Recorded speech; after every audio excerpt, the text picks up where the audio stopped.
अपन ने कल ओमेगा की प्रॉपर्टी पढ़ी थी। ओमेगा की वैल्यू क्या होती है? सबसे पहले ओमेगा होता क्या है? यूनिटी होता है, इसका क्यूब रूट होता है। वन का क्यूब रूट होता है क्या? एक तो होता है वन, एक होता है ओमेगा, एक होता है ओमेगा स्क्वायर।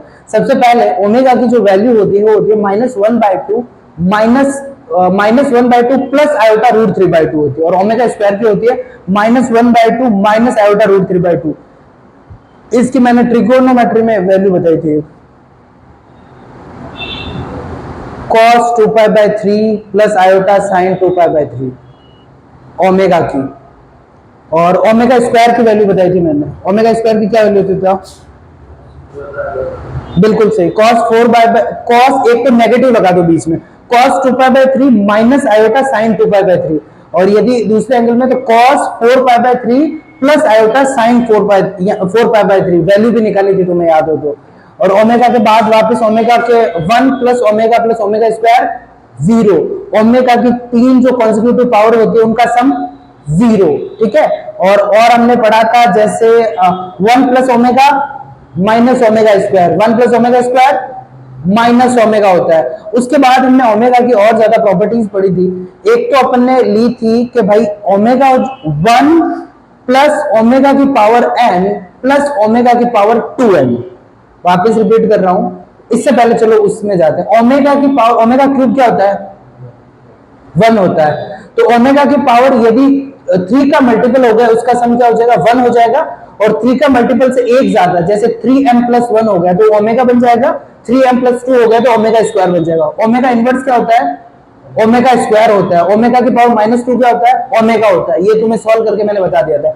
उसके बाद 1 की पावर n प्लस ओमेगा की पावर n प्लस ओमेगा की पावर 2n क्या होता है? यदि n 3 का मल्टीपल हो गया तो 3 होगा। 1 की पावर n प्लस ओमेगा की पावर n प्लस ओमेगा की पावर 2n, ये 3 होगा यदि n क्या है? 3 का मल्टीपल, और ये 0 होगा जब n किसका मल्टीपल नहीं है? 3 का नहीं है। देखो, यदि आप ऐसे सोच रहे हो कि चीजें समझ में आ रही है तो आई एम सॉरी, आपका सिलेक्शन नहीं होगा। अब वो जमाना गया कि समझ में आ गया, थोड़ा बहुत याद रह जाएगा, कर दोगे, इतनी कट ऑफ कम नहीं रहती है। चीजें रटी हुई होनी चाहिए भाई। कॉन्सेप्ट ये मैं प्रूफ इसलिए करवाता हूँ कि याद रहे आपको। अब तो रटना है भाई, एग्जाम में इतना टाइम थोड़ी होगा, प्रूफ थोड़ी करना है, वहां तो बीच में क्वेश्चन में दिखेगा, सीधा अप्लाई करना है। ओमेगा की पावर n प्लस ओमेगा की पावर 2n, यदि n 3 का मल्टीपल हो जाए तो इसकी वैल्यू होती है 2, और यदि 3 का मल्टीपल नहीं हो गया -1। ये भी मेरे प्रूफ करके आपको बताया हुआ है। अब वापस आया प्रोडक्ट में, हमने लिया था प्रोडक्ट में क्या लिया था?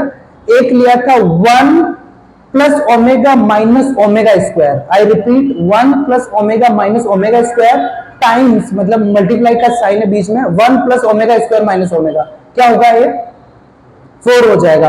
इवन में टर्म जब हो जाएगी ना, 1 plus omega minus omega square, अगला वाला 1 plus omega square minus omega, ये इवन टाइम्स जब मल्टीप्लाई होगी, जैसे 2n टाइम्स हो गए, तो आंसर क्या होगा बताओ?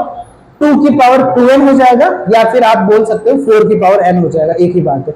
इसको एक अलग तरीके से भी लिखा था मैंने। पहली टर्म को लिखा था 1 plus omega minus omega square, दूसरी टर्म को लिखा था 1 प्लस ओमेगा स्क्वायर, ठीक है, माइनस ओमेगा की पावर 4। उसके बाद लिखा था 1 प्लस ओमेगा की पावर 4 माइनस ओमेगा की पावर 8, सबकी पावर डबल करा था, और वो मैंने सॉल्व करके बोला था पहले वाली फॉर्म में कन्वर्ट हो जाएगा। इसका भी वापस क्या होगा? 2 की पावर 2n हो जाएगी, यदि 2n टर्म्स है तो, या 4 की पावर क्या हो जाएगी? n हो जाएगी। उसके बाद हमने एडिशन से मैंने आपको बताया था 1 plus omega minus omega square की पावर n, दूसरा लिया था 1 plus omega square minus omega की पावर n, ठीक है। फिर हमने इसको सॉल्व करा था, याद है नहीं? फिर आया था -1 की पावर n, 2 की पावर n, और साइड में क्या बचा था? साइड में बचा था ओमेगा की पावर n प्लस ओमेगा की पावर 2n बचा था। Is that clear? याद है नहीं? लास्ट में जाते जाते कराया था ना, 1 plus omega minus omega square की power n plus 1 plus omega square minus omega की पावर n, इसको सॉल्व करा था हमने पूरा, और अपने पास रिजल्ट क्या आया था? -1 की पावर n और 2 की पावर n, और पास में क्या बचा था? ओमेगा की पावर n प्लस ओमेगा की पावर 2n। फिर आपने इसको पहले प्रूव कर रखा था ना, वहां से यदि n 3 का मल्टीपल है तो इसकी वैल्यू क्या हो जाएगी? 2 हो जाएगी। 2 हो जाएगी मतलब रिजल्ट क्या रहेगा? -1 की पावर n, 2 की पावर n प्लस 1, और जब इसकी n 3 का मल्टीपल नहीं होगा तो उसकी वैल्यू क्या हो जाएगी? -1 हो जाएगी। उस केस में आंसर क्या होगा? -1 की पावर n प्लस 1 और 2 की पावर n। ये भी मैंने प्रूफ करवाया था। तो चीजें भाई ऐसे याद रखो यदि आपको सिलेक्शन करवाना है तो। यहाँ पे आपका ओमेगा होता है, ओमेगा हाँ वो भी प्रॉपर्टीज थी दो, ये आपको प्रॉपर्टीज थी ए प्लस बी ओमेगा प्लस सी ओमेगा स्क्वायर अपॉन नीचे था आपका बी सी ए, ठीक है, बी सी ए था और एक में आपका था, ये लिख देता हूं, ए प्लस बी ओमेगा प्लस सी ओमेगा स्क्वायर, नीचे था बी सी ए और यहां पे आपका था ओमेगा स्क्वायर। इसकी वैल्यू क्या बताई थी, ओमेगा थी, ओमेगा से मल्टीप्लाई करते और बी सी ए की जगह एक में नीचे था सी ए बी, सी ए और ये बी, यहाँ ओमेगा था यहाँ ओमेगा स्क्वायर था। अब इसकी वैल्यू ओमेगा स्क्वायर थी, याद है या नहीं, और दोनों का सम -1 था। Is that clear? कुछ छूट रहा है नहीं? अब वापस आगे बढ़ते हैं। अब देखो यहां तक किसी को दिक्कत हो तो बता दो, कोई दिक्कत नहीं है। तो भाई जो पढ़ाऊं एकदम अच्छे से प्रॉपर याद होना चाहिए, 10 बार लिखो तभी क्वेश्चन होंगे, समझ में आना is not enough for selection. अब बात करते हैं, देखो geometric representation of geometric representation of complex number. एक बार मैंने ये बता दिया है बट फिर भी मैं एम्पलीट्यूड को एक बार फिर वापस आपको समझाऊंगा। देखो एक बार हम क्या करेंगे, पहले इसका जो ज्योमेट्रिकल मीनिंग है वो समझाएंगे अच्छे से और उसके बाद में इसको कॉम्प्लेक्स नंबर को एज ए वेक्टर रिप्रेजेंट करूंगा। फिर कुछ एक वेक्टर की हम प्रॉपर्टीज पढ़ेंगे और बोलेंगे कि भाई यहाँ पे ये वेक्टर के सारे लॉ सेटिस्फाई करता है। वेक्टर आपके क्लास 12th में एक चैप्टर होता है बट थोड़ा थोड़ा ब्रीफली मैं बता दूंगा। वेक्टर और स्केलर में क्या डिफरेंस होता है, जो स्केलर होता है उसमें सिर्फ मैग्नीट्यूड होता है, मतलब इसमें सिर्फ इसकी वैल्यू आती है सॉल्व करके, और वेक्टर में मैग्नीट्यूड और डायरेक्शन दोनों होती है। जैसे भाई समझ गए ना, इसमें डायरेक्शन भी होते हैं, जैसे आप पर्टिकुलर डायरेक्शन का इसके एग्जांपल होंगे, जैसे वेट है, वेट में कोई डायरेक्शन का मतलब नहीं है, समझ गए ना, और फोर्स से इसमें डायरेक्शन का वैल्यू है, इस डायरेक्शन में लगा रहे हो, इस डायरेक्शन में लगा रहे हो, इस डायरेक्शन में, समझ गए ना। तो ये क्वांटिटीज होती है, वेक्टर क्वांटिटीज और स्केलर क्वांटिटीज। तो मैं बताऊंगा, पहले अपन इसका जो पढ़ रखा है वो वापस रिवाइज करना। देखो कॉम्प्लेक्स नंबर यदि आपने ले लिया z = x + i/y, x होता है उसको क्या बोलते हैं, रियल पार्ट बोलते हैं z का, y को क्या बोलते हैं, इमेजिनरी पार्ट बोलते हैं किसका, z का। और यहां पे यदि कोई पॉइंट दे दिया, ये समझ लिया p पॉइंट है, ये z के कोऑर्डिनेट है, इसका मतलब यहां से यहां तक की जो डिस्टेंस है that is your x। Is that clear? और यहां से यहां तक की जो डिस्टेंस है वो क्या है, आपका y है। यदि p की कोऑर्डिनेट x + i/y है ना, तो इसका मतलब इसका x कोऑर्डिनेट, जिसको क्या बोलते हैं, एब्सिसा बोलते हैं, और y कोऑर्डिनेट को ऑर्डिनेट बोलते हैं। और हिंदी में जो x कोऑर्डिनेट होता है ना, x कोऑर्डिनेट को बोलते हैं भुज, और y को बोलते हैं आपके कोटि, और इंग्लिश में इसको बोलते हैं एब्सिसा, x कोऑर्डिनेट को, और इसको बोलते हैं ऑर्डिनेट। y कोऑर्डिनेट का मतलब होता है ऑर्डिनेट। तो क्वेश्चन में भी आपको ये एक सेकंड पॉज करना, कि आपका z कोई कॉम्प्लेक्स नंबर है, x + i/y है, तो इसका मतलब इसकी यहां से यहां तक की डिस्टेंस है वो क्या है, एब्सिसा है, वो उसको बोलते हैं x को यहां से यहां तक, और y हो गया यहां से यहां तक। और जो एम्पलीट्यूड होता है वो होता है ये जो ये आपका O समझ लिया, और ये OP है, इसका OP जो आपका Z है, यहां से यहां तक की जो x एक्सिस के साथ इसका एंगल बनाते हैं, इसको क्या बोलते हैं, ये थीटा क्या है, ये Z का एम्पलीट्यूड है। ठीक है, ये बता रखी है, सारी चीजें रिवाइज है। अब देखो मैंने कॉम्प्लेक्स प्लेन बताया था, कॉम्प्लेक्स प्लेन क्या होता है, हर एक जो कॉम्प्लेक्स नंबर है उसको इस पे डिनोट कर सकते हैं। कैसे डिनोट कर सकते हैं, जैसे यहां से ले लिया 2 + 3 i ले लिया, तो यहां से यहां तक 2 डिस्टेंस ले लो, यहां से यहां तक 3, समझ लिया, यहां पे आ गए, समझ गए ना। 3 + 4 i कोई भी हो यहाँ पे डिनोट कर सकते हैं, और इस पे आने वाला हर एक जो पॉइंट है वो क्या, कोई ना कोई कॉम्प्लेक्स नंबर है। जैसे ये 0 है तो ये 0 + 0 i हो गया, ये क्या हो गया, ये 3 i हो गया, 4 i हो गया, यहाँ 1 2 हर एक रियल नंबर है वो कॉम्प्लेक्स नंबर ही है। तो इज दैट क्लियर, यहां तक देखो। अब यहां पे बात करते हैं वेक्टर की, वेक्टर की। तो यहां से जो ओपी होता है ना, ये ओपी है, ये आपका क्या है, ये वेक्टर ओपी, ये वेक्टर ओपी। इस ओपी को क्या अपन एज ए वेक्टर भी डिनोट कर सकते हैं। यहां से यहां तक जो ओपी है, इसका मतलब ये वेक्टर के भी सारे रूल है वो फॉलो करेगा, सेटिस्फाई करेगा। अब देखो वेक्टर आपको बता दिया ना, डायरेक्शन मैंने ये डायरेक्शन ली। अब देखो वेक्टर के कुछ लॉज के बारे में पढ़ेंगे क्योंकि क्वेश्चन आते हैं इससे रिलेटेड। तो वेक्टर का क्या मतलब, एक वेक्टर का क्या होता है, ट्रायंगुलर लॉ। हम सारा डिटेल में पढ़ेंगे पर मैं दो लॉ तुम्हें बता देता हूँ। ट्रायंगुलर लॉ होता है, जैसे यहां से समझ लिया आपने कोई पॉइंट समझ लिया ए, और यहां से समझ लिया बी, और यहां से समझ लिया सी है। तो यहां से आपने समझ लिया Z1 वेक्टर, यहां से समझ लिया Z2 वेक्टर, तो यहां से यहां तक क्या हो गया, ये समझ लिया Z3 वेक्टर। यहां से पता चलता, देखो वेक्टर क्या मतलब होता है और स्केलर क्या मतलब होता है, डिस्टेंस और डिस्प्लेसमेंट। एक तो क्या होती है डिस्टेंस होती है, एक क्या होती है डिस्प्लेसमेंट होती है। डिस्टेंस क्या हो गई, जैसे मुझे ये मेरा पॉइंट है ए, ठीक है, यहाँ पे अपन की समझ लिया कोचिंग है, यहाँ पे क्या है अपनी कोचिंग है, और दूसरा पॉइंट समझ लिया यहाँ सी कोचिंग है, यहाँ क्या है घर है, होम। ठीक, तो अपन समझ रहे हैं कि डिस्प्लेसमेंट की बात कर रहे हैं, तो डिस्प्लेसमेंट का मतलब इधर इधर इधर समझ लिया, तुम है, तुम घर जा रहे हो, ठीक है, तो ये तुम यहाँ तुम्हारी कोचिंग है, फिर तुम यहाँ पानी पूरी खाने रुक गए, यहाँ तुम दोस्त के घर चले गए, यहाँ से तुम वापस मूवी देखने चले गए, फिर शाम को यहाँ तुम गार्डन चले गए, फिर समझ गए, फिर वो दूसरे दोस्त के पास चले गए, समझ गए, और फिर यहाँ गए तुम घर। तो ये जो पूरा काउंट हुआ है ना, that is what distance cover कर रही है। डिस्प्लेसमेंट का मायना है कि तुम फर्स्ट पॉइंट या इनिशियल पॉइंट और एंड पॉइंट, इनके बीच की जो ये हो गई, ये क्या हो गई, ये क्या हुआ बताओ, डिस्प्लेसमेंट हो गया। वेक्टर में क्या होता है, वेक्टर में डायरेक्शन चाहिए, तो आपका बताओ इसमें डायरेक्शन किसकी है, वेक्टर की। तो वेक्टर में तो समझ गया ना, डिस्प्लेसमेंट कौन सी क्वांटिटी है, वेक्टर क्वांटिटी, डिस्टेंस कौन सी क्वांटिटी है, ठीक है, उसका कोई मतलब। तो अब आपको यहां से यहां तक, ठीक है, ए से सी तक पहुंचना है, तो एक तो आप गए ए बी और एक गए बी सी, ठीक है, और एक चले गए सीधे ए सी। तो फर्क क्या पड़ा, वेक्टर तो डिस्प्लेसमेंट तो इतना ही देखेगा ना, यहां से यहां पहुंचे हैं, तो आपका जो जेड वेक्टर है वो Z3 वेक्टर है, वो किसके इक्वल होगा, वो Z1 प्लस Z2 के इक्वल होगा। क्यों, क्योंकि आप यहां से घूम के जाओ, पहुंचे तो कहां, यहां से यहां तक। एग्जैक्टली ये कौन सा लॉ होता है वेक्टर का, ट्रायंगुलर लॉ होता है। अब बात करते हैं एक पैरेलल लॉ होता है।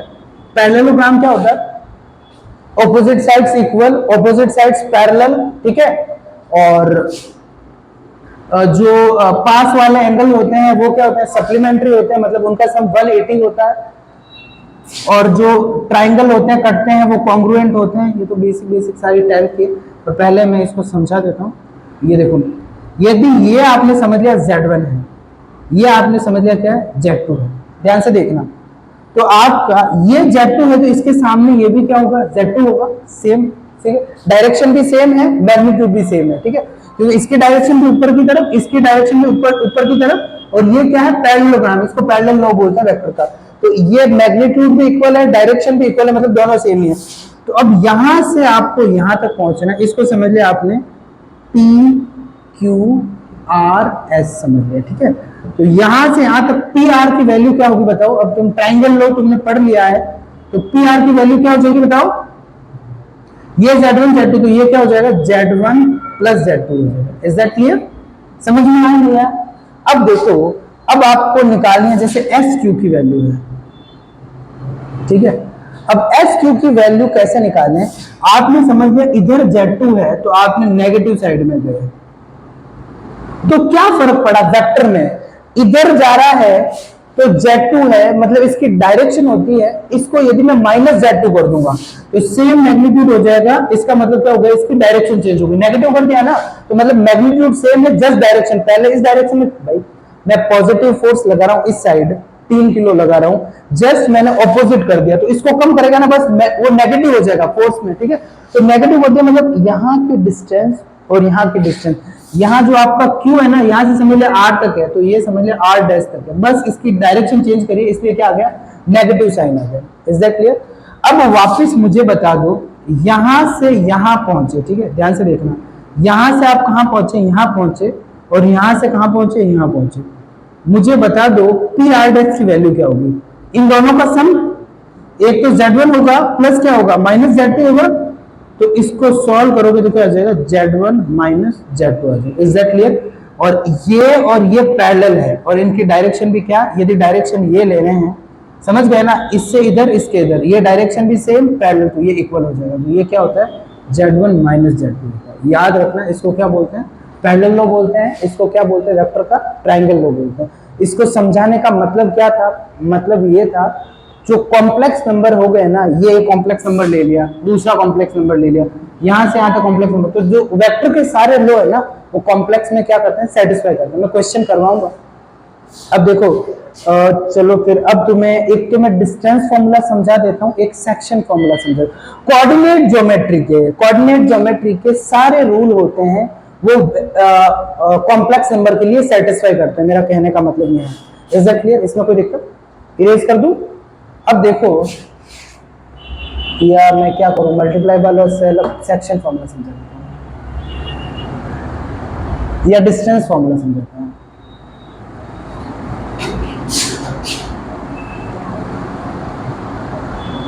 डिस्टेंस फॉर्मूला कौन सा, कोऑर्डिनेट ज्योमेट्री का ही तो है, दो पॉइंट के बीच में डिस्टेंस निकालनी है, ठीक है।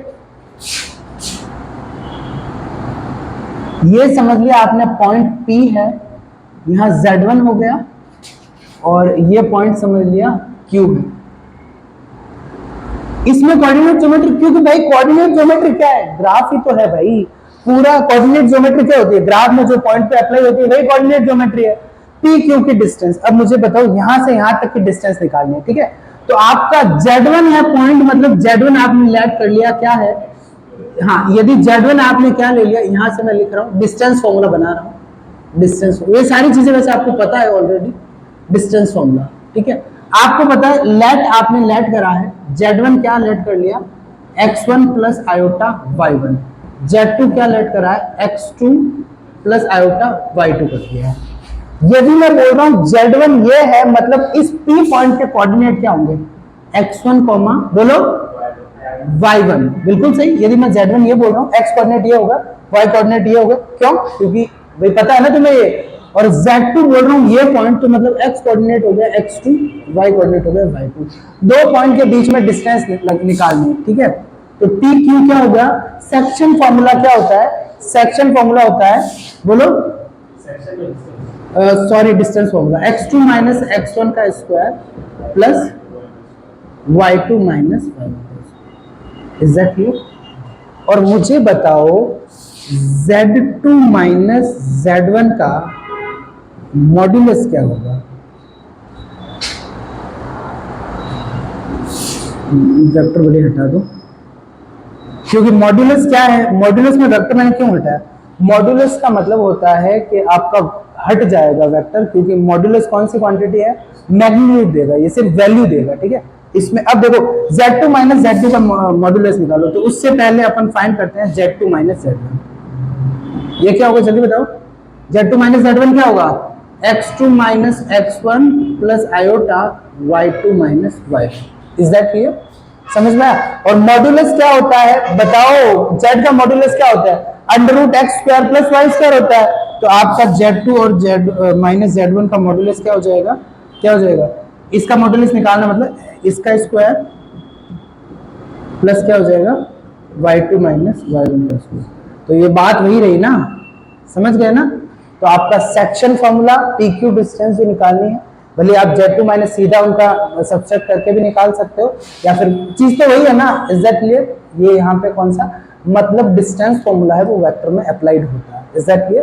क्यों? क्योंकि सॉरी वेक्टर में नहीं, कॉम्प्लेक्स नंबर में, क्योंकि कॉम्प्लेक्स नंबर कोऑर्डिनेट में पॉइंट ही तो होते हैं, पहला पॉइंट ये, दूसरा पॉइंट ये, एक्स कोऑर्डिनेट वाई कोऑर्डिनेट, उसका भी एक्स कोऑर्डिनेट वाई कोऑर्डिनेट, समझ गए ना। तो उनको सीधा भी निकाल सकते हो, Z2 माइनस Z2 का मॉड्यूलस लेके, या फिर कोऑर्डिनेट को अलग अलग लेके। अब बात करते हैं, अब आपको पता है तो सेक्शन फॉर्मूला आपको पढ़ रखा है, बिल्कुल सही, बिल्कुल बिल्कुल सही। अभी अभी करेंगे सेक्शन फॉर्मूला।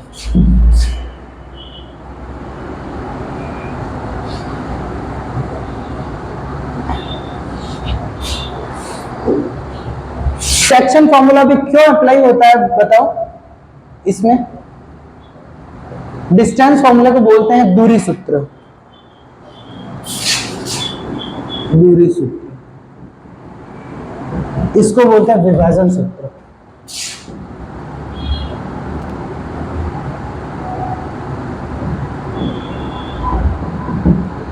अब देखो सेक्शन फॉर्मूला हो गया यदि आपने ये पॉइंट लिया क्या P है, ठीक है, ये पॉइंट लिया है Q है, दो होंगे, एक होगा इंटरनल डिवीजन और एक होता है एक्सटर्नल, मतलब आंतरिक विभाजन। आंतरिक विभाजन में मतलब यहां से कोई पॉइंट है R, समझ लिया, ये पहला वाला ले लिया इंटरनल डिवीजन, मतलब क्या हो गया आंतरिक विभाजन। तो आंतरिक फॉर्मूला बताओ, यदि ये बोल रहे हैं अपन कि m रेशियो n में डिवाइड कर रहा है, किसमें डिवाइड कर रहा है m रेशियो n में, और p को समझ लिया क्या z1 और q को क्या समझ लिया z2, तो इंटरनल में और एक्सटर्नली डिवाइड का क्या मतलब हो गया, ये समझ लिया r आपका यहां आ गया, ठीक है, और ये समझ लिया m, दोनों m n में लेते हैं, और ये समझ लिया r डैश समझ लिया, ठीक है, ये अलग लिख देंगे इसको, कचरा नहीं होगा, ठीक है। इंटरनल डिवीजन लेते हैं पहले, तो यहां से ये पी क्यू हो गया और ये क्या हो गया आपका Z2 हो गया। तो इस केस में सेक्शन फॉर्मूला क्या होगा जल्दी बताओ, नीचे होगा m प्लस n और यहां होगा m Z2 plus n Z1। ये क्या निकल रहा है, ये क्या क्या निकलेगा, ये किसका रेशियो, ये आपको R के कोऑर्डिनेट निकलेंगे, समझ रहे हो ना, कैसे निकलेंगे कोऑर्डिनेट, भाई Z2 क्या होगा x प्लस आयोटा y कुछ होगा, ये समझ रहे हो ना, x1 प्लस आयोटा y1 होगा, ये भी क्या होगा x2 प्लस आयोटा y2 हो जाएगा। m कोई वैल्यू है 235 ऐसी कोई वैल्यू, सॉल्व करोगे तो ऊपर भी रियल पार्ट होगा इमेजिनरी पार्ट होगा, उसको क्वांटिटी से मल्टीप्लाई करोगे, एक रियल पार्ट आएगा एक इमेजिनरी पार्ट होगा, तो R के कोऑर्डिनेट होंगे, इज दैट क्लियर ना, R के कोऑर्डिनेट होंगे मतलब x, y निकलेगा सेक्शन, इज दैट क्लियर। अब जब यदि ये मिड में डिवाइड हो तब क्या होगा, मिड में मतलब जब है ना m इक्वल टू n हो जाए, एकदम बीच में आई है, ठीक है, m इक्वल टू n आए, उस केस में क्या हो जाएगा, यहाँ m इक्वल टू n, दोनों को m ले लो, m कॉमन हो जाएगा, यहाँ भी m कॉमन हो जाएगा, तो सीधा z1 प्लस z2 बाई 2 हो जाएगा, is that clear, is that clear ना।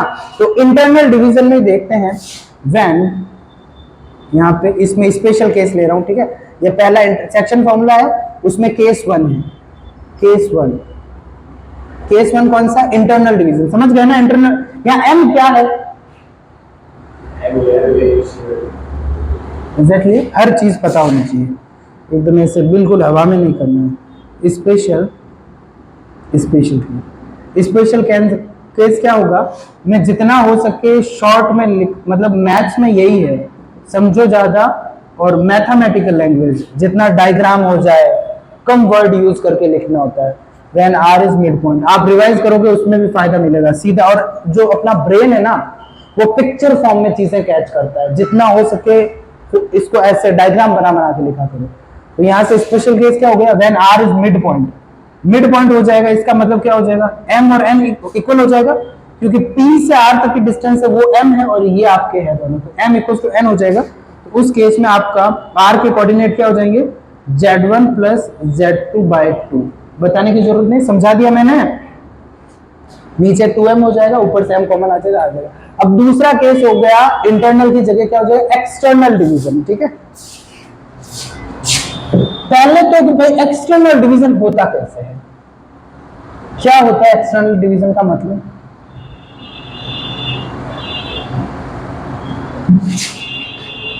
पूरी कोऑर्डिनेट ज्योमेट्री बहुत अच्छे से पढ़ेंगे। एक्सटर्नल डिवीजन, बाह्य विभाजन, बाह्य, अब देखो यहां समझ लिया P है, यहां समझ लिया Q है, यहां समझ लिया R है, और ये दोनों को m रेशियो n से डिवाइड करें। बहुत बच्चों को ये क्लियर ही नहीं होता कि भाई क्या है मामला m रेशियो में, ये यदि बोल रहा हूं m रेशियो, इसका मतलब क्या है भाई, यहां मैं बोल रहा हूं R है वो m रेशियो, मतलब यहां से यहां तक m, यहां से इसमें डिवाइड करता है, यहां मतलब है कि यहां से पूरी यहां तक डिस्टेंस कितनी है, m है, और यहां से यहां तक कितनी है, n है, इसका मतलब होता है ये। इंटरनल डिवीजन मतलब इनके बीच में कहीं से डिवाइड करा एक्सटर्नल मतलब इनको बीच के छोड़ के किसी अलग बाहर के पॉइंट से इनको डिवाइड करो। Is that clear? तो अब आर निकालना है, वो क्या हो जाएगा, कुछ नहीं होगा, बीच में माइनस आ जाएगा, तो ये आपका हो जाएगा। कोऑर्डिनेट आर के कैसे निकलेंगे, m माइनस एन, और ये mz2 minus nz1। Is that clear? और समझ में आया नहीं आया? ये मिड पॉइंट में आएगा ही नहीं, पूछो क्यों? ये मिड पॉइंट ऐसे बीच में ही नहीं, बाहर है। इज दैट क्लियर ना? और ये सोच लो m और n इक्वल हो गए तो हर चीजों को मिड पॉइंट पे आएगा, इसमें m और n इक्वल हो गए तो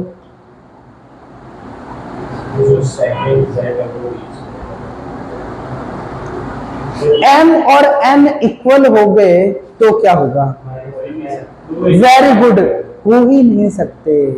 m और n कैसे इक्वल होंगे, m और n का एक ही केस। और देखो हर चीज को सोचा करो, तुमने पता नहीं पहले पढ़ भी लिया होगा, आपने तो पढ़ रखा होगा, ये m और ये पढ़ रखा है ना, ये तो ये इंटरनल नहीं पढ़ा ना, चलो एक्सटर्नल एक्स देखो, सोचो कि m और n इक्वल हो जाए तो क्या होगा, यहाँ इनफाइनाइट मिल रहा है, m और n इनफाइनाइट चलता नहीं है। और यूं सोचो कि यार चलता नहीं है, इक्वल हो गए मतलब क्या है, r को उठा के यहां रखो तब m की वैल्यू 0 होगी और m हो जाएगा, आप भाई यहां रखो r को उठा के, हर चीज को समझो, r को उठा के यहां रख दिया तो उस केस में क्या हो जाएगा, ये मैं अलग से करवा रहा हूं, लिखना मत, ठीक है। यहां से r आप ले आओ, कहां पे स्विच कर दिया, q पे, तो इसमें m तो समझ लिया, m ले लिया और n क्या हो गया, 0 हो गया। Is that clear? तो उसमें देखो ये 0 हो गया और यहाँ n 0 है, मतलब z2 ही मिला है, मतलब जो r के कोऑर्डिनेट है वही है जो z2 है। Is that clear? सिंपल सा समझना। अब बात रही जैसे यहाँ एक्सटर्नल डिवीजन है, मतलब एक कदम बढ़े, ठीक है, जैसे यहां से यहां तक समझ लिया 10 p हो गया और ये यहाँ q हो गया, इससे एक कदम बढ़े मतलब यहाँ एक डिस्टेंस कवर करी, तो भाई वो तो होगा n होगा 1 और जो n होगा वो 10 हो गया ना, अपने आप ये डिस्टेंस एक्स्ट्रा है तो कभी इक्वल होंगे ही नहीं। इज दैट क्लियर ना? और यदि इस डायरेक्शन में जाएंगे तो भी नहीं होंगे, क्योंकि जो डिफरेंस है ना वो कभी उस गैप को ब्रिज नहीं कर पाएगा। इज दैट क्लियर ना? समझ में आया नहीं है? और यूं भी देख रहे हो यहाँ इनफाइनाइट मिल रहा है, ठीक है, और ऐसे। इज दैट क्लियर ना? तो ये क्या है बताओ, सेक्शन फॉर्मूला किसका, कॉम्प्लेक्स नंबर का। अब वापस इस पे क्वेश्चन लेते हैं। हाँ, एम्पलीट्यूड क्या होता है, ठीक है, एम्पलीट्यूड क्या होता है, कोई भी आपका कॉम्प्लेक्स नंबर दे रखा है, उस कॉम्प्लेक्स नंबर का जो आपका ओरिजिन है उससे जो डिस्टेंस, कॉम्प्लेक्स नंबर को ग्राफ में प्लॉट कर सकते हैं, उस पॉइंट से ओरिजिन के बीच में एक लाइन ड्रॉ करी, उस लाइन का पॉजिटिव एक्स एक्सिस के साथ, इधर पॉजिटिव एक्सिस उस साइड नेगेटिव, समझ गए, एक साइड पॉजिटिव, तो पॉजिटिव एक्स एक्सिस के साथ जो एंगल होता है दैट इज एम्पलीट्यूड। ये क्या है, ये ज्योमेट्रिकल मीनिंग है इसका। इज दैट क्लियर ना? अब मैं आपको क्वेश्चन करवाता हूं कि भाई मैंने ये रामायण पूरी करवाई क्यों थी। इफ Z1 प्लस Z2, जो मैंने पैरेललोग्राम वगैरह बनाया था वो उसका मेरा मतलब क्या था, Z1 माइनस Z2, यदि दे रखा है Z1 और Z2 क्या है, इक्वल है, देन फाइंड आपको निकालना है amplitude of Z1 minus amplitude of Z2, मतलब आपको कोणांक निकालने हैं, ठीक है। Z1 दे रखा है, Z1 प्लस Z2 किसके इक्वल है, Z1 माइनस Z2 के है, आपको निकालना है दोनों के कोणांक का डिफरेंस।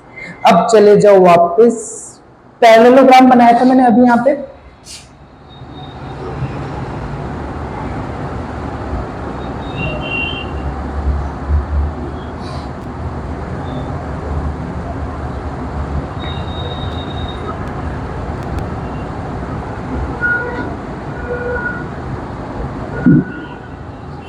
मैंने बनाया था, आज आते ही पैरेललोग्राम बनाया था और मैंने बोला था ये है क्या, ये समझ लिया, PQRS लिया था या ABCD को फर्क नहीं पड़ता, AB और यहाँ मैंने लिखा था C और यहाँ मैंने लिखा था, दो डायग्राम बनाने पड़ेंगे बट आपको C और ये D, ये यदि आपने समझा ये ओरिजिन है, ठीक है, या फिर कोई भी अपन को ये कॉम्प्लेक्स क्वांटिटी दे रखी Z, ठीक है, दूसरी दे दी Z, ठीक है, दो कॉम्प्लेक्स क्वांटिटी। आपको मैंने बताया था ये क्या होता है, बोलो,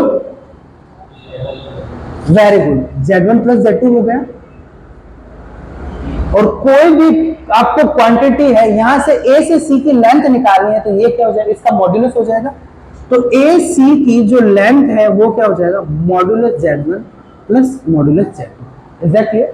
और दूसरा कॉम्प्लेक्स नंबर आपने ये मुझे बता दो ये क्या होता है, ये होता है Z1 minus Z2।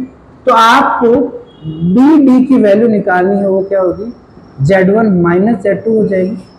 Is that clear? BD की वैल्यू क्या होगी, Z1 माइनस, मॉड्यूलस पता है ना, डिस्टेंस कोई भी कॉम्प्लेक्स नंबर होगा उसकी डिस्टेंस क्या निकलती है, वो मैंने डिस्टेंस फॉर्मूला से नहीं सिखाया क्या? इज दैट क्लियर ना? सबको क्लियर है? अब देखो ये क्या बोल रहा है, ये दोनों इक्वल है, मतलब बेचारे ने क्या बोला, AC और BD इक्वल है। और ये क्या है, विकर्ण है, डायगोनल है। और कौन से पैरेललोग्राम के डायगोनल इक्वल होते हैं?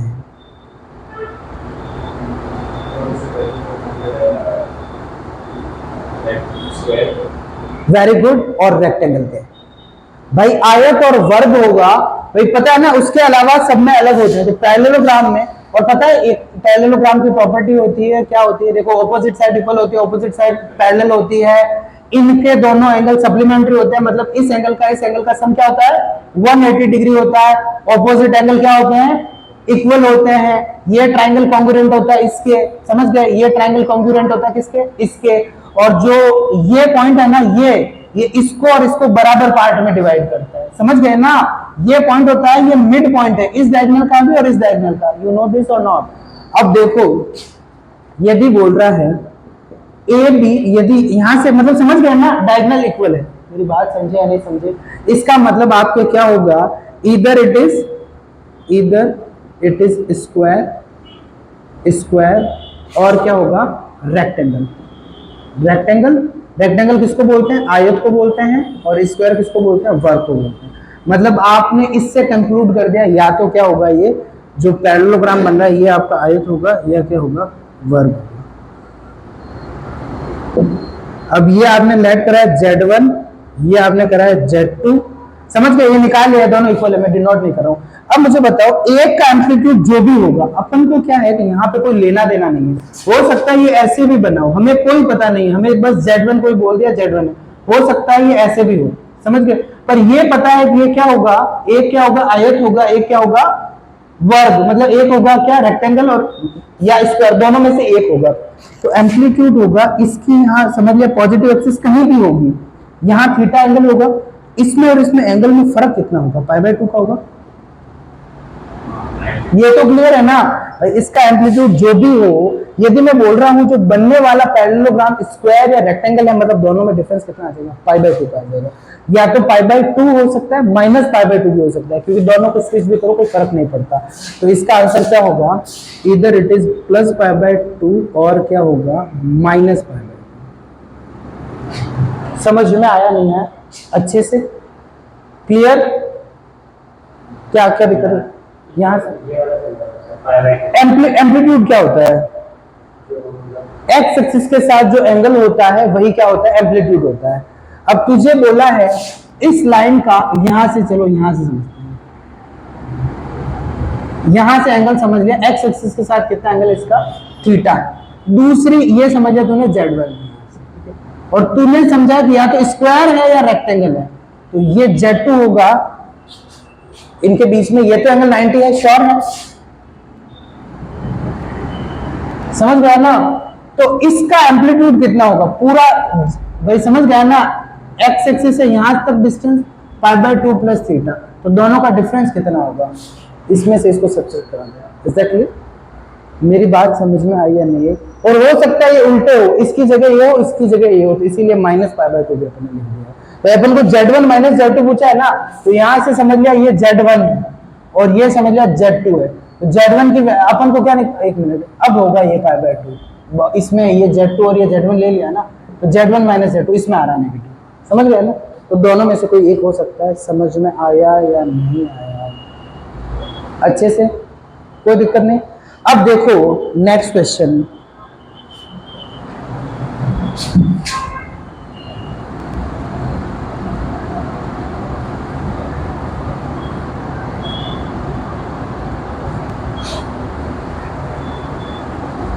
ये करवा देते हैं वापस इंटरनल और एक्सटर्नल डिवीजन पे। इफ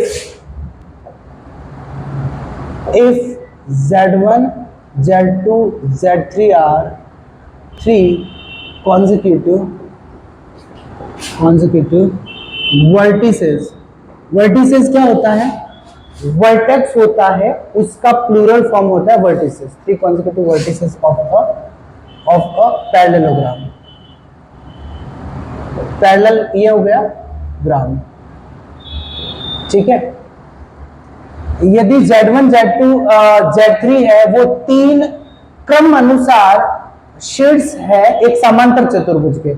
इसको पैरेललोग्राम को क्या बोलते हैं? समांतर चतुर्भुज। समांतर चतुर्भुज। और ये आपके वर्टिसेस हो गया शीट्स, और ये आपके हो गया क्रमानुसार। तो एक समांतर चतुर्भुज के 3 क्रमानुसार पॉइंट क्या है? Z1, Z2, Z3, Z4 ले यार, Z4 ले लो, ठीक है। 4 कॉन्सेक्यूटिव, एक सीक्वेंस में होना चाहिए। Then which of the following option, then which of the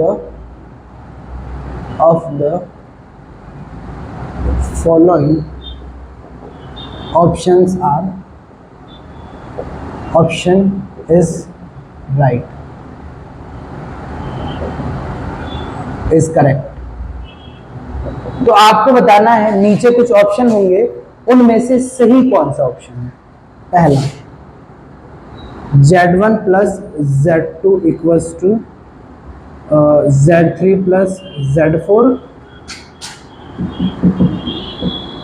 Z1 plus Z3 equals to Z2 plus Z4,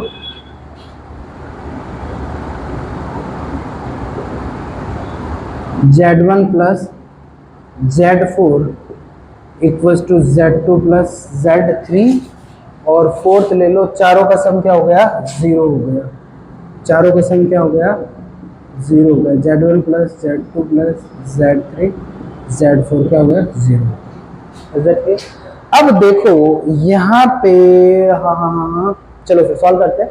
देखो पैरेललोग्राम है, लेट्स से इसने क्या बोला है? कॉन्जिक्यूटिव का क्या मतलब हो गया? मतलब ये जो सारे पॉइंट है ना, वो एक ऑर्डर में है।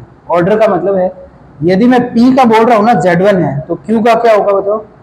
P का मैंने बोला Z1, तो Q का क्या होगा? वेरी गुड, Z2 होगा। R का क्या होगा? Z3 होगा। S का क्या होगा? Z4।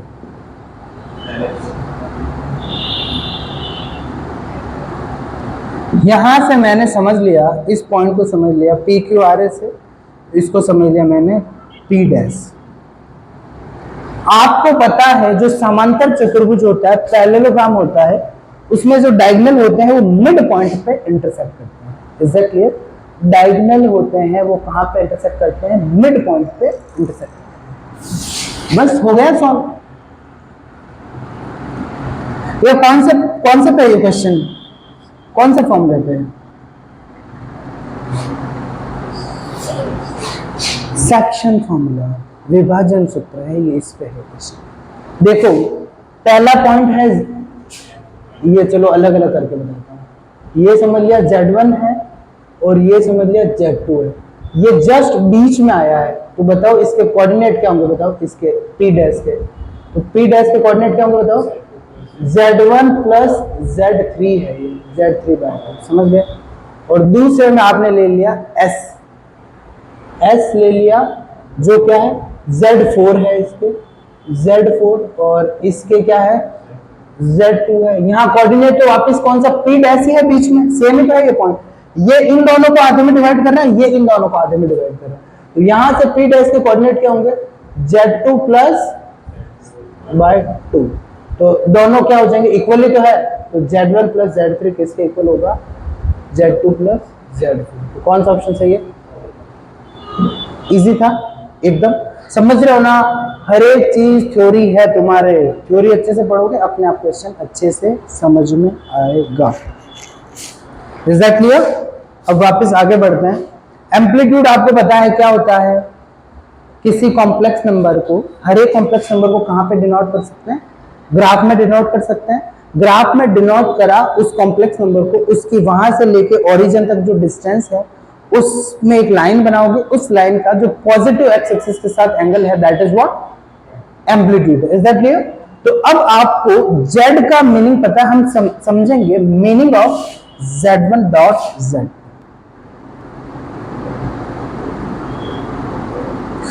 एम्पलीट्यूड ऑफ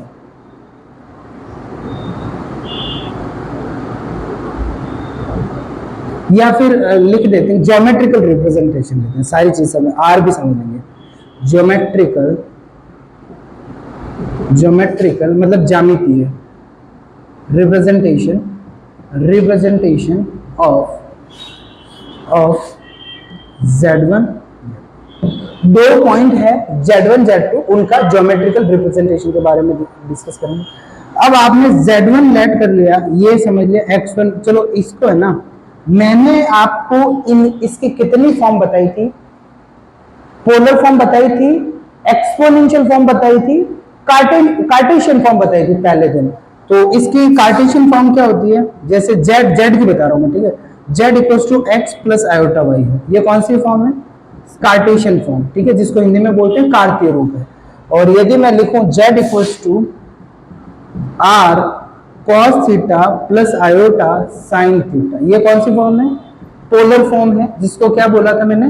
ध्रुवीय रूप बोला था। और तीसरी फॉर्म मैंने दिखाई थी z इक्वल्स टू आर, इसका फॉर्मूला मैंने प्रूफ कर रखा है, e की पावर आयोटा थीटा होता है। e की पावर आयोटा थीटा क्या होता है?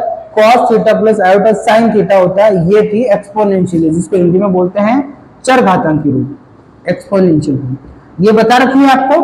तो अब देखो, आपको प्रूफ के लिए जो इजी पड़ेगा वो सबसे इजी एक्सपोनेंशियल फॉर्म में पड़ेगा।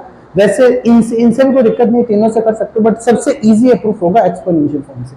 मुझे ज्योमेट्रिकल मीनिंग बताना है किसका, ये मैं थोड़ा आपको रिवाइज कराया, मैंने बता रखा है, यदि याद हो तो, याद नहीं है तो क्या ही कर सकते हैं आप लोगों का।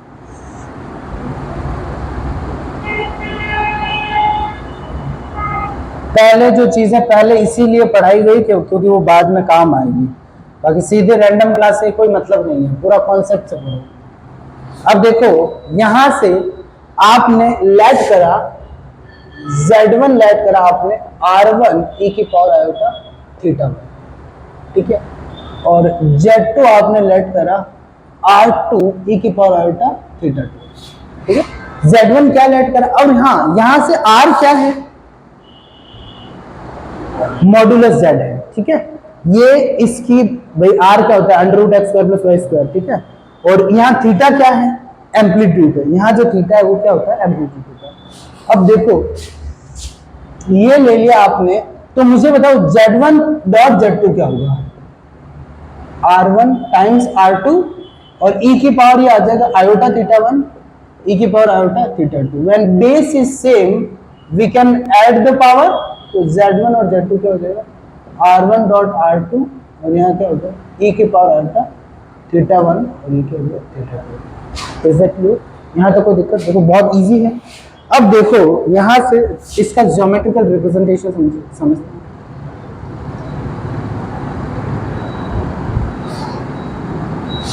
देखो, ये समझ लिया अपन ने, कोई पॉइंट z1 है,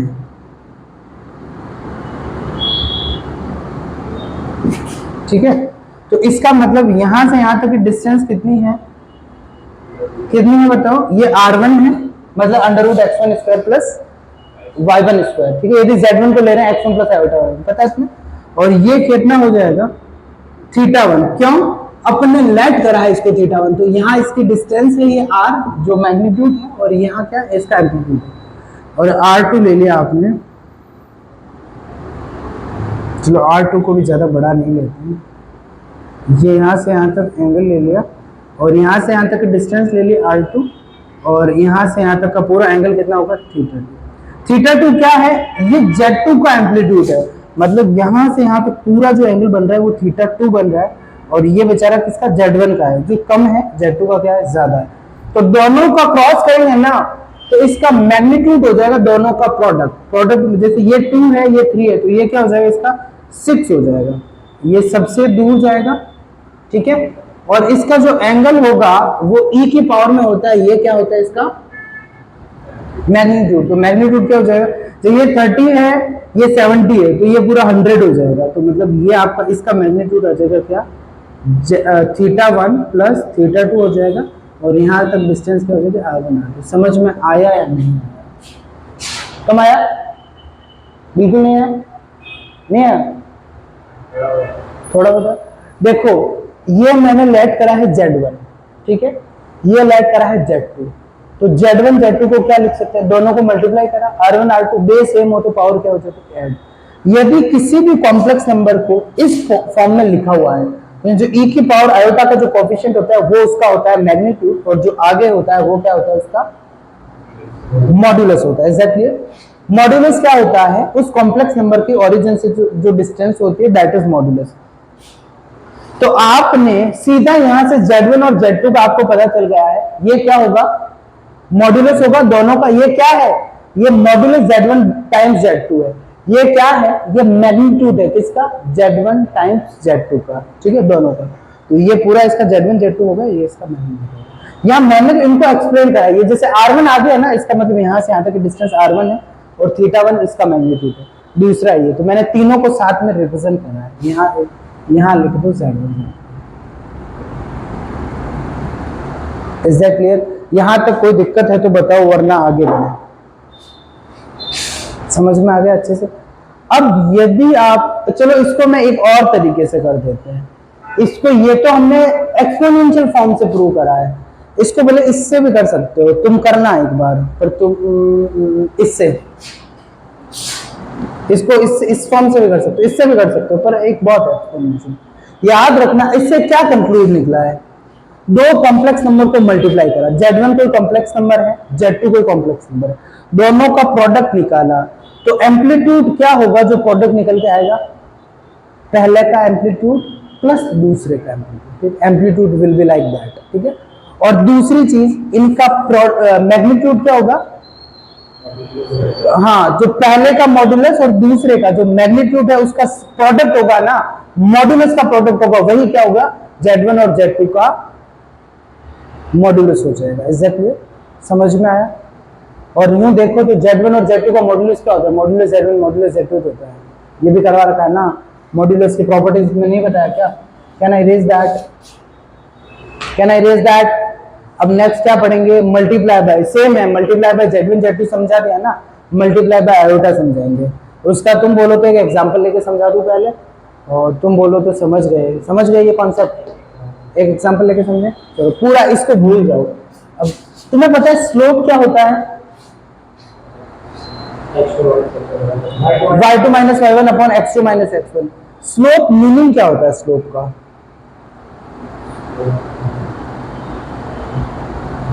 किसी लाइन का स्लोप होता है, उस लाइन का x एक्सिस के साथ जो बनाया गया एंगल है दैट इज स्लोप। तो स्लोप और एम्पलीट्यूड सेम ही, ठीक है ना। और स्लोप कैसे निकलता है, tan थीटा होता है y2 minus y1 upon x2 minus x1। If equation of line की इक्वेशन है y equals to mx plus c, तो m जो होता है वो क्या होता है, आपका स्लोप होता है। मैं इसको आपका उसमें स्लोप से आपको प्रूव कर दूंगा, दोनों का जो बीच का आयोटा का क्वेश्चन लेते हैं, फिर मल्टीप्लाई बाय आयोटा, फिर multiply by omega.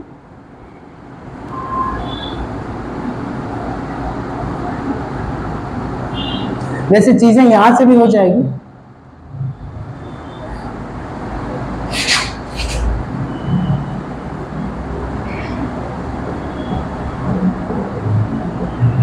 Multiply by iota से गुणन।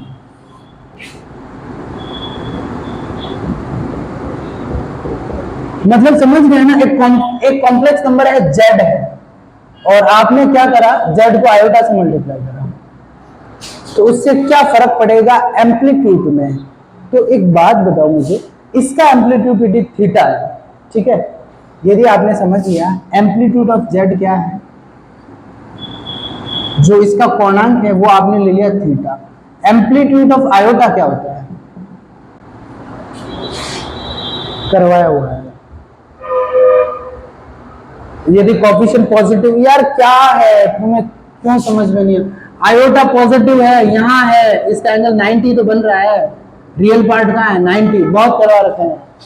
90 नहीं है, तो आयोटा तो रियल पार्ट है ही नहीं, वाई एक्सिस पे आएगा, वाई एक्सिस का एक्स एक्सिस के साथ एंगल क्या है 90, तो ये कितना है π/2। ठीक है, समझ रहे हो ना। तो आयोटा का मैग्नीट्यूड क्या हो गया π/2 हो गया। तो आपको यदि एम्पलीट्यूड निकालना है जेड आयोटा का, तो आपको पता है ना, मैंने एम्पलीट्यूड में भी लिखाया था, एम्पलीट्यूड Z1 टाइम्स Z2 का होता है amplitude Z1 plus amplitude Z2 करवा रखा है आपको। और फिर भी यहाँ भी देखो, इससे भी देख लो, तो पहले को समझ लिया Z1, दूसरे को समझ लिया Z2, तो दोनों का सम होता है। समझ गए। अब वापस इसको मैं आपको एक एग्जाम्पल से समझा देता हूँ ताकि तुम्हें और ज्यादा चीजें क्लियर हो जाए। एग्जाम्पल, Z ले लिया आपने 3 + 4 आयोटा, ठीक है।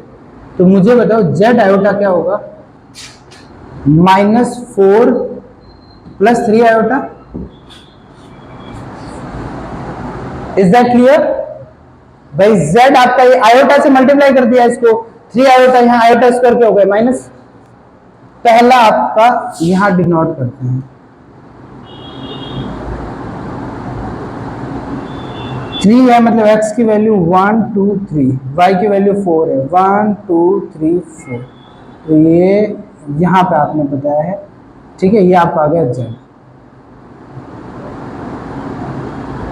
ये आपका क्या आ गया z आ गया। इसके कोऑर्डिनेट क्या होंगे इस पॉइंट के 3,4 उसके अलावा -4, मतलब 1 2 3 4 -4 हो गया, और यहाँ पे 1 2 3, ये आपका क्या होगा, ये आपका पी जेड पॉइंट हो जाएगा, ये आपका क्या हो जाएगा जेड आयोटा हो जाएगा। Is that clear. यहां से यहाँ समझ में आया या नहीं आया। इसको समझ लिया P1 और इसको समझ लिया क्या P2, कोई दिक्कत। अब आपको निकालना है एम्पलीट्यूड। एम्पलीट्यूड आपको पता है क्या होता है, tan थीटा, क्या थीटा इक्वल टू क्या होता है, एम्पलीट्यूड का फॉर्मूला होता है theta equal to tan inverse y/x, या बता दो tan थीटा वो क्या होता है y/x।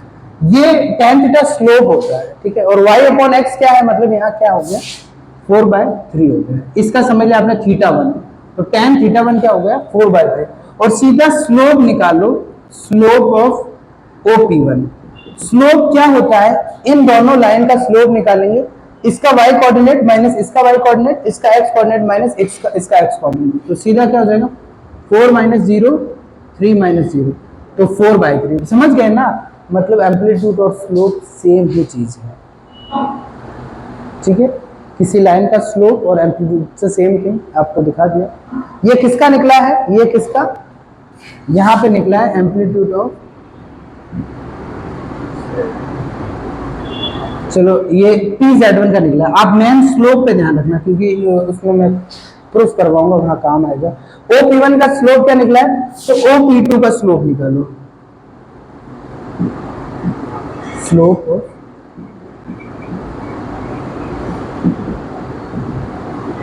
वो क्या होगा, इसका इसके कोऑर्डिनेट बताना -4 और 3, तो y2 माइनस, तो यहाँ 0 हो जाएगा क्योंकि 3 यहाँ से इसके 0,0, और नीचे क्या हो जाएगा -4 हो जाएगा, तो -3/4 हो जाएगा।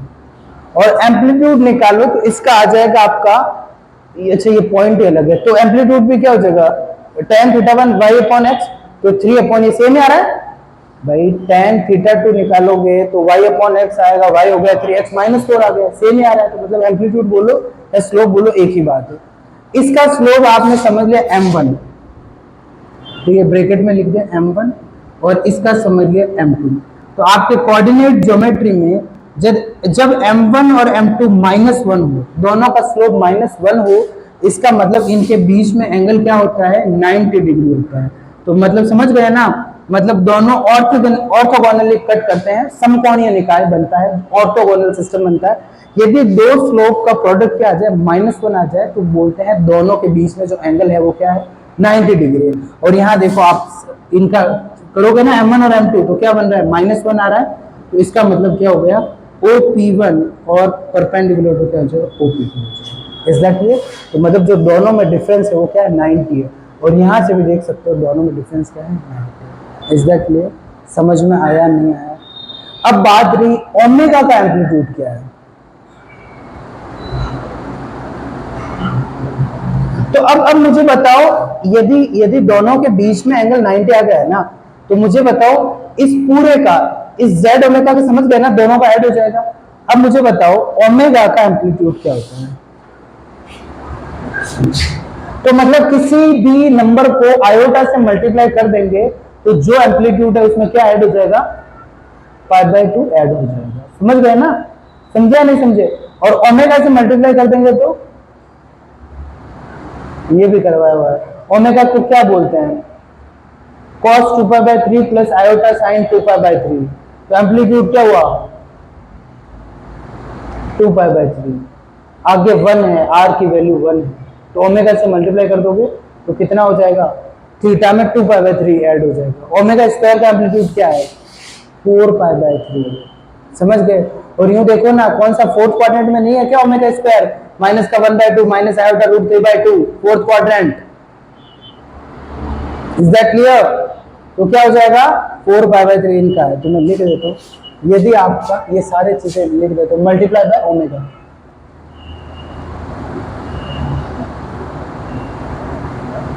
पहले एम्पलीट्यूड ऑफ ओमेगा लिखता हूं, मल्टीप्लाई, चलो दोनों के हेडिंग डाल के, ओमेगा क्या है बताओ, ये है कॉस, वहां लिखाया था पर तुम्हें याद तो रहता नहीं है, साइन 2π/3।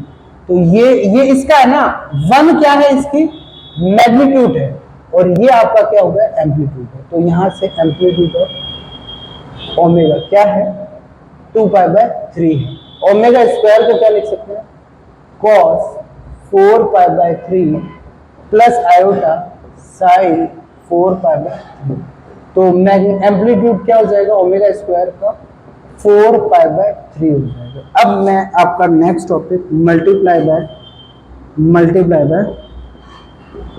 बाय ओमेगा, ओमेगा से मल्टीप्लाई करते हैं। तो यदि आपका एम्पलीट्यूड क्या है, एम्पलीट्यूड आपका, अब देखो एक आपने दोनों चीजें समझी है। जैसे यदि आपने मैंने जहां Z1 और Z2 बताया था ना, एम्पलीट्यूड तो क्या होता है, दोनों का ऐड हो जाएगा, और मैग्नीट्यूड क्या हो जाएगा, मल्टीप्लाई हो जाएगा। समझ गए ना? मैग्नीट्यूड क्या होता है, मल्टीप्लाई हो जाएगा, और एम्पलीट्यूड क्या हो जाएगा, ऐड हो जाएगा। अब मैं क्वेश्चन दूंगा, तो मल्टीप्लाई बाय ओमेगा करने से क्या हो जाएगा, क्या हो जाएगा, एम्पलीट्यूड क्या हो जाएगा, यदि आपका एम्पलीट्यूड क्या हो जाएगा, एम्पलीट्यूड Z का हो गया थीटा, तो एम्पलीट्यूड क्या हो जाएगा, ओमेगा Z का क्या हो जाएगा, बोलो, थीटा प्लस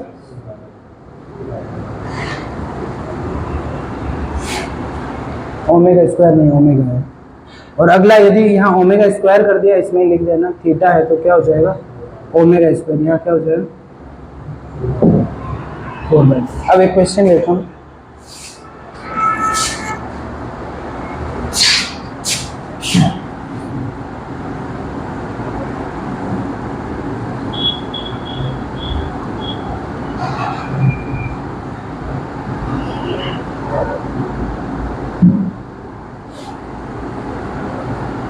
यदि Z कोई कॉम्प्लेक्स नंबर है, if Z is any complex number, then define geometric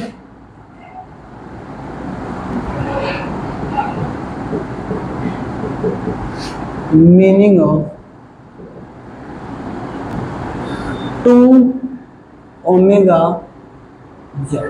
homework है, 2 ओमेगा Z का ज्योमेट्रिकल मीनिंग बताओ। घर पे करके लाना, दिमाग लगाना। दूसरा कॉम्प्लेक्स नंबर कौन सा है बताओ, एक तो समझ लिया Z का, या बता ही देता हूँ, कल मैं कर रहा हूँ उससे अच्छा। भाई पहला कॉम्प्लेक्स नंबर क्या ले लिया, Z ले लिया पहला कॉम्प्लेक्स नंबर। दूसरा Z2 क्या ले लिया, Z1 ले लिया आपने 2 ओमेगा, और Z2 क्या ले लिया, बोलो, Z ले लिया। और z का जो भी एम्पलीट्यूड है, अब ध्यान से देखना, पहले बताओ इसका एम्पलीट्यूड क्या होगा, 2π/3 होगा। 2 से मल्टीप्लाई है, इसका मतलब क्या हो गया, इसका मतलब ओमेगा से इसकी डिस्टेंस डबल हो जाएगी। गॉट इट ना, इससे 2 से मल्टीप्लाई है ना, ओमेगा का आपको पता है यहाँ आगे 1 है, तो ओमेगा में यहाँ क्या होगा 2 होगा, मतलब जो लाइन बनेगी ना उसका बस डिस्टेंस डबल हो जाएगी। ठीक है, ये क्या है, ये आर की वैल्यू मतलब मॉड्यूलस ओमेगा की वैल्यू है, समझ गए ना, तो वो डबल हो जाएगी, क्या दिक्कत है। और साथ में Z2 का यदि यहाँ एम्पलीट्यूड आपका थीटा है, तो यदि आपने समझ लिया लेट एम्पलीट्यूड ऑफ Z2 क्या है, Z2 क्या बताओ, थीटा है, तो एम्पलीट्यूड ऑफ 2 ओमेगा Z2 क्या हो जाएगा, सॉरी Z, बस इसमें थीटा प्लस 2π/3 ऐड होगा, क्योंकि इसका 2 ओमेगा और ओमेगा का एम्पलीट्यूड भी सेम है। अब बात रही यहाँ पे मॉड्यूलस की, किसकी, 2 ओमेगा और आपका Z है इसके मॉड्यूलस की, तो ये यदि आपका Z का मॉड्यूलस है उसके डबल हो जाएगा। एग्जैक्टली है ना, क्योंकि नॉर्मल जो ओमेगा का मॉड्यूलस होता है वो क्या होता है 1 होता है, तो इसका मैग्नीट्यूड जो Z का है उसका डबल हो जाएगा, और जो डिस्टेंस है मैग्नीट्यूड बोले मॉड्यूलस Z क्या हो जाएगा, डबल हो जाएगा, जहां पहले डिस्टेंस उससे डबल हो जाएगी और एंगल है वो इतना हो जाएगा। एग्जैक्टली, बाकी की क्लास